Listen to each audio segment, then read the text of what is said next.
Olá pessoal, sejam muito bem-vindos a mais uma aula do canal Ensinando e Aprendendo.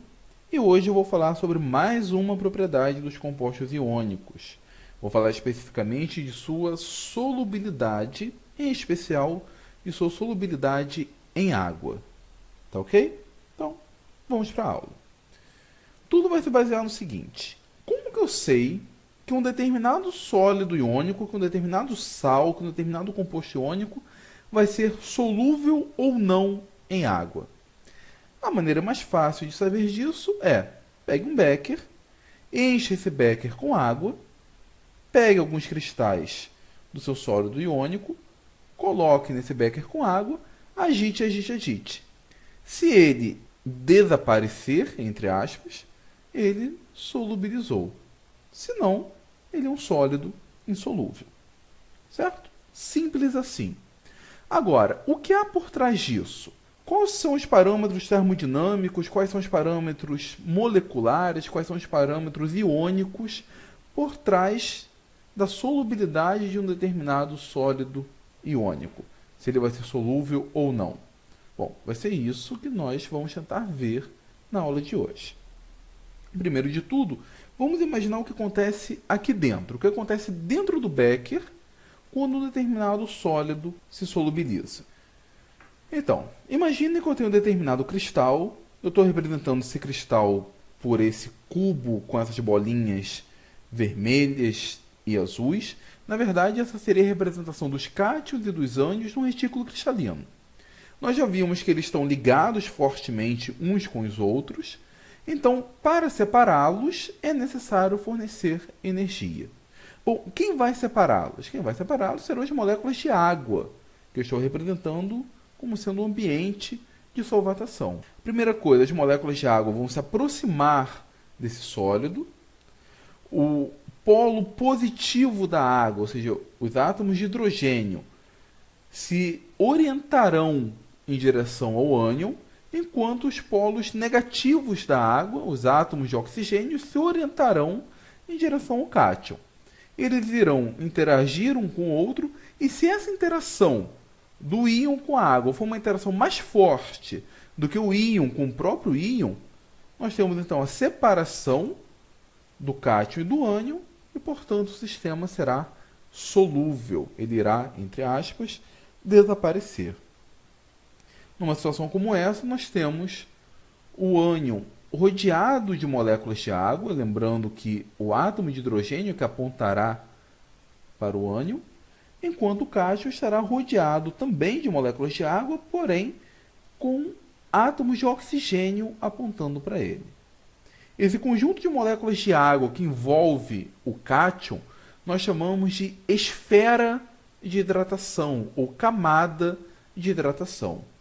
E aqui começa a existir uma interação entre o íon e a molécula de água. Um tipo de interação que nós chamamos de interação íon-dipolo. Por que íon-dipolo? Porque entre o íon e entre uma molécula polar, que é a água, entre uma molécula onde existe um dipolo elétrico. Se essa interação íon-dipolo entre o cátion e o ânion e as moléculas de água superarem as interações iônicas presentes dentro do cristal, esse composto será solúvel. Se não, ele será insolúvel. Pelo menos em uma primeira aproximação. Porque, na verdade, não é apenas energia que determina se o sistema vai ser solúvel ou não. O que vai determinar se o sistema vai ser solúvel ou não, ou qualquer outro processo químico, é o que nós já vimos em aulas anteriores, que é chamada energia livre de Gibbs, o ΔG. E esse ΔG, ele depende de dois fatores. Um, que é a entalpia, a variação da entalpia, o que está associado ao calor, o fluxo de calor, o fluxo de energia envolvido, ou seja, se a energia será liberada ou se a energia será absorvida.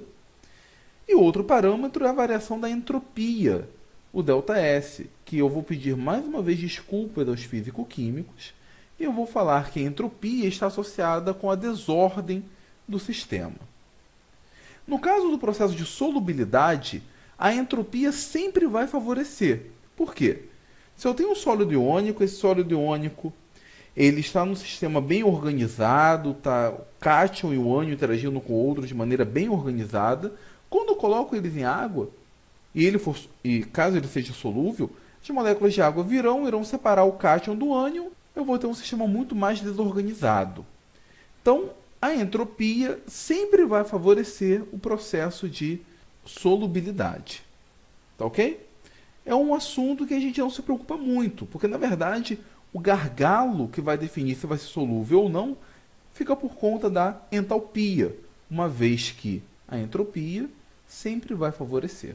Formalmente, eu tenho que escrever que a variação da energia livre de Gibbs de solubilidade, de dissolução, o ΔG de dissolução, vem da combinação do menos ΔG de rede. Daqui a pouco eu explico o porquê desse menos. O menos ΔG envolvido no processo de formação do retículo cristalino, mais a contribuição do ΔG de hidratação. Eu considero, então, que primeiro eu tenho que quebrar o retículo cristalino, então por isso está associado aqui o ΔG de rede, e depois a energia envolvida na interação íon-dipolo, então por isso que aparece o ΔG de hidratação. Eu posso reescrever essa equação em termos de ΔH e em termos de T∆S, de forma que eu tenho, então, o somatório da contribuição do ΔH de rede, ou negativo do ΔH de rede, e o ΔH de hidratação, e os termos ΔS de rede e ΔS de hidratação. Lembrando que esse termo envolvendo a entropia, nesse caso aqui não influencia muito, porque ele sempre vai ser favorável. Eu vou focar basicamente minha atenção no parâmetro de ΔH. Na combinação entre o ΔH de rede, ou menos ΔH de rede, e o ΔH de hidratação. Mas por que desse negativo? Esse negativo aparece simplesmente por questões de convenção. Nas nossas aulas de compostos iônicos, eu falei para vocês que o processo de formação do sólido iônico a partir do vapor do cátion e a partir do vapor do ânion, o processo de formação, eu chamei de o zero, ou ΔH de rede. Então, a energia envolvida no processo de formação é o que eu estou chamando de ΔH de rede. Neste processo, nós temos a variação de energia sempre menor do que zero, sempre negativa, porque eu estou formando ligações químicas. Nesse caso, no estudo da solubilidade, eu tenho um processo exatamente oposto. Eu tenho o sólido iônico sendo convertidos em cátions e ânions separados. Então, o valor energético vai ser exatamente o mesmo. Só que agora a energia não será liberada, o valor não será negativo. Será necessário fornecer energia. Então, o módulo é o mesmo, porém o valor vai ser agora positivo. Então, no processo de quebra do retículo cristalino, que é o envolvido na solubilidade, eu não tenho o zero, eu não tenho o valor de ΔH de rede envolvido. Eu tenho um módulo, porém, eu vou ter então o menos ΔH de rede ou o menos o zero. Em outras palavras, se na formação do retículo cristalino eram liberados menos 300 kJ de energia por mol, na quebra desse retículo será necessário fornecer menos 300, ou seja, será necessário fornecer 300 kJ por mol. Ficou entendido isso? Bom, então vamos avançar o nosso entendimento. Como eu disse, eu vou decompor o processo de solubilidade em dois fatores. Eu vou decompor o processo de ΔH de solubilidade, ou seja, a transformação do NaCl sólido em íons sódio mais aquosos, ou seja, rodeados de moléculas de água. O aquoso significa isso, significa que ele está rodeado de moléculas de água. E íons cloreto também rodeados de moléculas de água, íons cloreto dentro de uma esfera de solvatação. Para entender melhor o que está por trás desse processo, eu vou separar esse processo em dois processos distintos. Um deles está associado à quebra do retículo cristalino, como eu disse anteriormente. Na quebra do retículo cristalino, eu vou considerar a transformação do NaCl sólido em vapor de sódio e vapor de cloreto.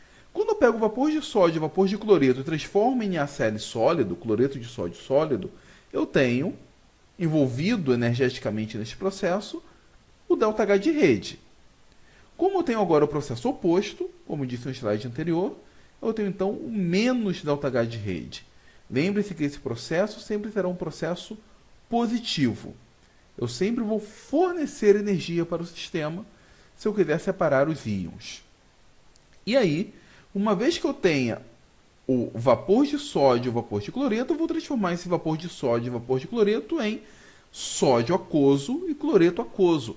Para isso, eu vou juntar esses íons com moléculas de água, vou formar a esfera de hidratação. E a energia envolvida nesse processo está sendo representado pelo ΔH de hidratação. Como o processo em que existe a formação de interações, esse processo sempre será um processo negativo, sempre liberará energia, sempre será favorável. Pessoal, fique bem claro na mente de vocês, quando eu pego o cloreto de sódio e solubilizo esse cloreto de sódio, eu não estou transformando o cloreto de sódio em vapor de sódio e vapor de cloreto e depois hidratando. Não, não é isso. Eu estou apenas separando esse processo para entender melhor o que existe por trás. É um outro exemplo de lei de Hess, onde eu somo equações para ter o valor de energia total. É um mini ciclo de Born-Haber, por assim dizer. Eu tenho, então, a combinação desses fatores, mas não é que eles ocorram isoladamente. Eu só separo para facilitar o entendimento. Tá bom? Vamos ver um exemplo mais claro. Vamos pegar aqui os valores de ΔH de rede para o cloreto de sódio e cloreto de cálcio e o valor de ΔH de hidratação. Como eu disse para vocês, eu considero que o ΔH de solubilidade ele vem da soma simples, né, da combinação direta do ΔH de rede, mas não o ΔH de rede, do menos ΔH de rede, porque está vendo a quebra do retículo cristalino, mais o ΔH de hidratação. Esse primeiro processo sempre será positivo, sempre irá desfavorecer a solubilidade, e o segundo sempre será negativo. Se eu somar esses valores, eu percebo que, para o cloreto de sódio, eu tenho ΔH de solubilidade positivo de 3 kJ por mol, enquanto o cloreto de cálcio eu tenho negativo de menos 77 kJ por mol.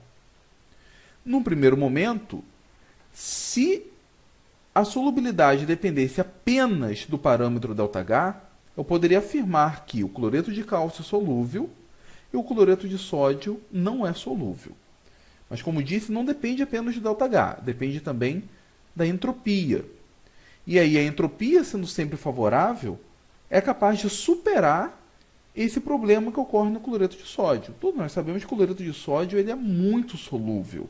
Ele solubiliza com maravilha em água, mesmo sendo um processo endotérmico. Mesmo que energeticamente, só olhando para o ΔH, seja um processo não muito favorável. No geral, sistemas onde o ΔH de solubilidade é muito elevado, não estou falando de pequenas, de poucas unidades, mas estou falando de centenas ou dezenas, pelo menos, de kilojoules por mol, normalmente este composto será insolúvel. Eu vou ter que fornecer energia para que ele seja solubilizado. Enquanto sistemas compostos iônicos, onde o ΔH de solubilidade é negativo, provavelmente ele será bem solúvel. Por quê? A entropia já favorece. E uma solubilidade negativa, um ΔH de solubilidade negativo também favorece. Eu tenho então um ΔG, uma energia livre de Gibbs negativa. O processo será espontâneo. O que eu posso dizer aqui com esse parâmetro é que o cloreto de cálcio, provavelmente, ele é mais solúvel do que o cloreto de sódio. E de fato é. Sabe como a gente consegue comprovar isso? É só pegar um punhadinho de cloreto de sódio, colocar num pote, por exemplo, num vidro de relógio e deixar exposto ao ar. Fazer a mesma coisa com o cloreto de sódio e cloreto de cálcio. E esperar aí algumas horas. O cloreto de sódio ele vai começar a grudar um no outro e o cristal vai fazer uma espécie de pedra. Isso porque ele dissolve, ele interage bem com moléculas de água. Ele é higroscópico. Mas o cloreto de cálcio, depois do mesmo tempo, vai formar uma espécie de geleia. Ele vai se solubilizar na própria água da atmosfera, na própria umidade do ar. É impressionante isso. Isso porque ele libera muita energia no processo de solubilidade, ele interage muito bem com as moléculas de água, ele apresenta a característica de ser deliquescente. O cloreto de sódio é simplesmente higroscópico, mas o cloreto de cálcio é deliquescente. Isso está associado diretamente à energia liberada em sua interação com a água. Deu para ficar claro que existe uma clara competição entre o ΔH de rede, que é um processo, nesse caso, menos ΔH de rede, que é um processo sempre positivo, sempre vai desfavorecer, com o ΔH de hidratação, que é um processo sempre negativo, um processo sempre favorável. Quem vai vencer? Bom, quem vai vencer vai depender de muitas coisas, vai depender da carga, vai depender do tamanho do cátion, do tamanho do ânion. Dá para a gente ter uma ideia. Ela nem sempre será absoluta, mas ela pode ajudar bastante. Vamos ver alguns exemplos? Bom, eu tenho aqui o valor de ΔH de solubilidade para haletos de alguns metais. Se nós olharmos, o fluoreto de sódio é endotérmico, tem que fornecer energia. O cloreto mais ainda. Agora, o brometo seria mais solúvel. Ele me libera energia. E o iodeto libera mais. Bom, como que eu entendo isso? Primeiro eu tenho que quebrar o retículo. Onde que a quebra do retículo é mais favorável? Bom, no iodeto. Por quê? Porque sais de sódio são sais que apresentam elevado caráter iônico. São bem iônicos mesmo. E se vocês lembrarem lá da aula da energia de rede, lá da equação de Bohr-Landé, nós vemos que quanto maior for o raio do cátion e do ânion, mais fraco será o retículo cristalino. Aqui a carga é a mesma, o cátion é o mesmo. O que vai enfraquecer o retículo é o tamanho do raio do ânion. Então, o fluoreto é o que apresenta o menor raio. Logo, o retículo do fluoreto de sódio é um retículo bem forte. Vai ser mais difícil quebrar esse retículo, o menos ΔH de rede vai ser maior do que a hidratação. Aí, quando eu passo para o cloreto de sódio, eu percebo que vai ser mais difícil ainda, porque é mais positivo. Mas por que é mais difícil ainda? O cloreto não é maior? O retículo não é mais quebradiço? Não é mais fácil de quebrá-lo? É. Só que agora o problema está na energia envolvida, energia liberada, na hidratação do ânion. Como o cloreto é maior, a energia liberada no processo de hidratação é menor do que a do fluoreto. Na verdade, se eu for pensar em termos de ΔH de hidratação, o fluoreto, o ΔH de hidratação, ele vai ser maior do que o cloreto, que por sua vez vai ser maior do que o brometo, que por sua vez vai ser maior do que o iodeto. Bom, maior porque eu estou considerando, na verdade, um módulo. O fluoreto deve liberar mais ou menos, vamos chutar aí, menos 60 kJ, enquanto no cloreto vai ser menos 30. Bom, menos 60 é menor que menos 30, mas o módulo de menos 60 é maior do que o módulo de menos 30. Então, vai ser liberado mais energia na hidratação do fluoreto do que no cloreto. Com isso, a que conclusão eu chego? Embora seja mais fácil quebrar o cloreto de sódio, a energia liberada na hidratação do cloreto vai ser uma energia muito menor. Então, o ΔH de rede ainda ganha.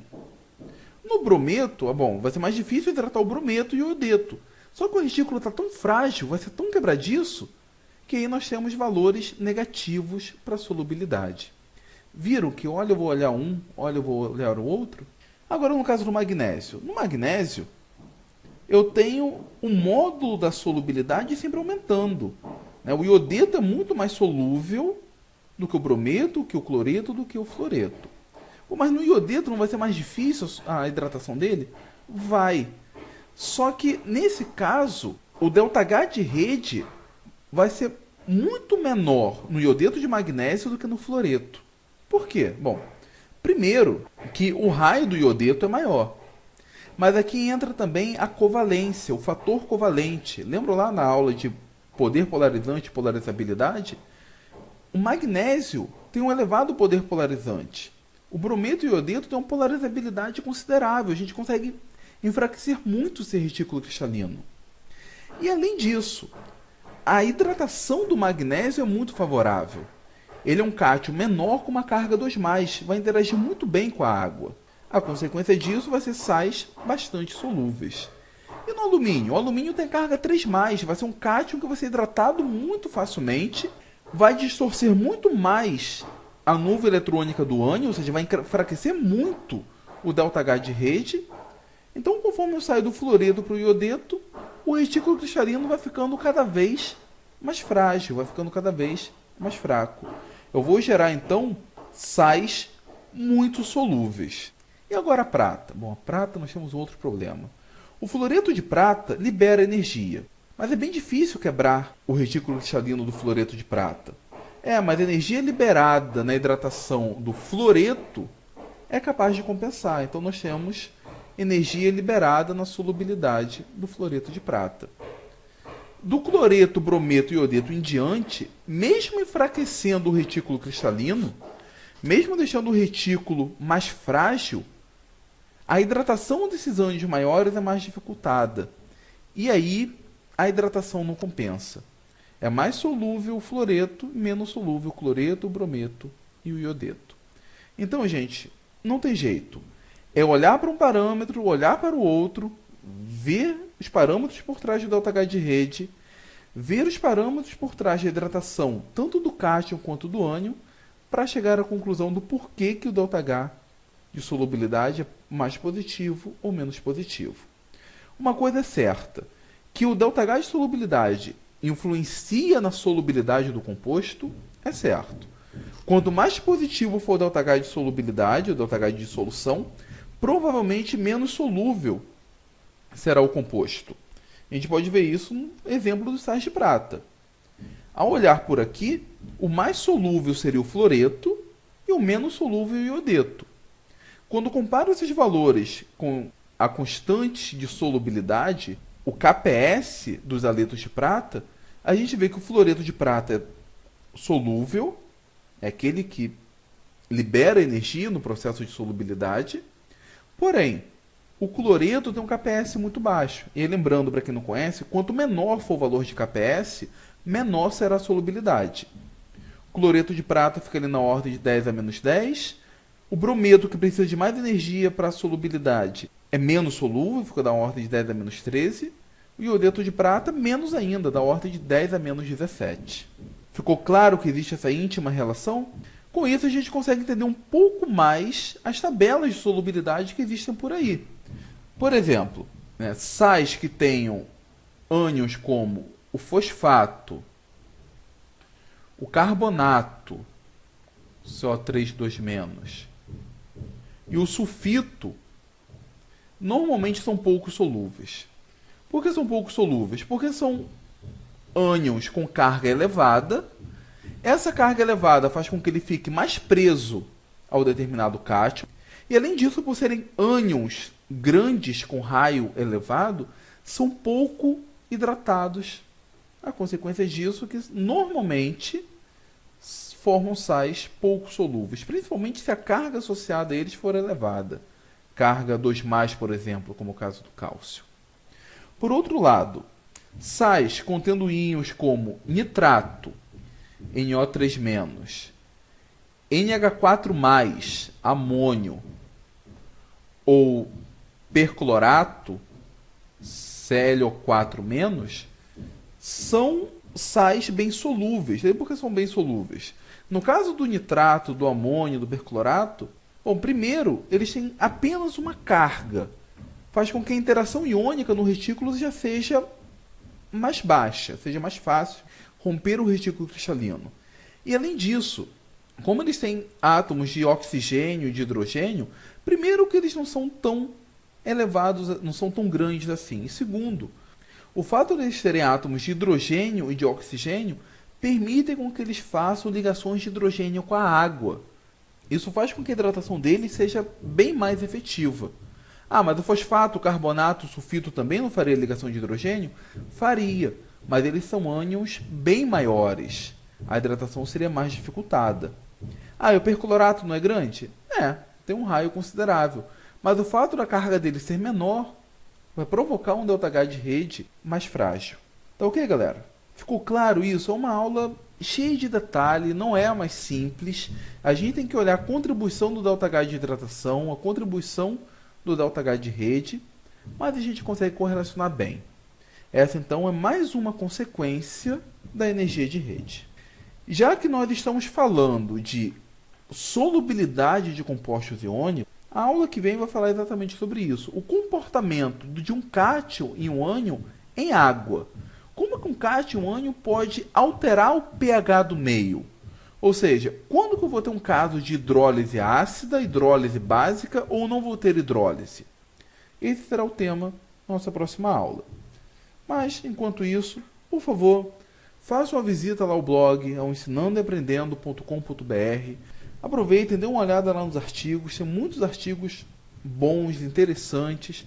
Vale a pena compartilhá-los com seus colegas, com seus amigos, com seus professores, com seus alunos.